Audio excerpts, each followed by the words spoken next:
കോൺഗ്രസിന്റെ വയനാട് അക്കൗണ്ടുമായി ബന്ധപ്പെട്ട് നികേഷ് കുമാർ 3 ചോദ്യങ്ങൾ ഉന്നയിച്ചിട്ടുണ്ട്. നികേഷ് കുമാറിന് ചോദിച്ചതിന് ഉത്തരം പറയണത് AKG സെന്ററിലെ വല്ല പ്യൂണിനോട് ചോദിക്കാൻ പറ, അല്ലെങ്കിൽ അവിടെയുള്ള അറ്റൻഡറോട് ചോദിക്കാൻ പറ. ഞാനൊന്നും അല്ലല്ലോ നികേഷ് കുമാറിന് മറുപടി പറയണം. നികേഷ് കുമാർ ആരാണെന്ന് എനിക്ക് മനസ്സിലായില്ല. നികേഷ് കുമാർ ആരാണ് എന്നോട് ചോദ്യം ചോദിക്കാൻ? നികേഷ് കുമാർ ആയിട്ടില്ല എന്നോട് ചോദ്യം ചോദിക്കുക. അദ്ദേഹം ആരാണ്? CPM-ന്റെ ആരാണ്? CPM-ന്റെ ഒരു സംസ്ഥാന കമ്മിറ്റി അംഗം ഇവിടുത്തെ ജില്ലാ സെക്രട്ടറി പറഞ്ഞ ഞാൻ മറുപടി പറയാം. നികേഷ് കുമാർ ആരാണ് എന്നോട് ചോദ്യം ചോദിക്കുക? പ്രതിപക്ഷ നേതാവ് തോറ്റാൽ രാഷ്ട്രീയ വനവാസം ഒരു പ്രഖ്യാപനത്തെ വളരെ പൊളിറ്റിക്കൽ ആയിട്ടാണ്, അരാഷ്ട്രീയമായിട്ടാണെന്നാണ് CPM അടക്കം വിമർശിക്കുന്നത്. എങ്ങനെ?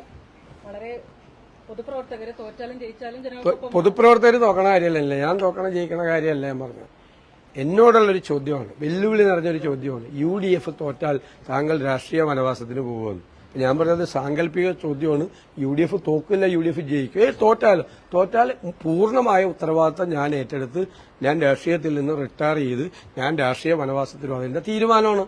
ഞാൻ ചെയ്യും. അത് നിങ്ങൾക്കറിയാലോ ഞാൻ ചെയ്യുമെന്ന്. എന്റെ വാക്ക് എല്ലാവരുടെ വാക്ക് പോലെ അല്ലല്ല. വാക്ക് പറഞ്ഞ വാക്കാണ്. പക്ഷെ എനിക്ക് ആത്മവിശ്വാസമുണ്ട്, കോൺഫിഡൻസ് ഉണ്ട്. UDF 100-ലധികം സീറ്റുമായി അധികാരത്തിലേക്ക് വരും. വയനാട് അക്കൗണ്ടിന്റെ സ്റ്റേറ്റ്മെന്റ്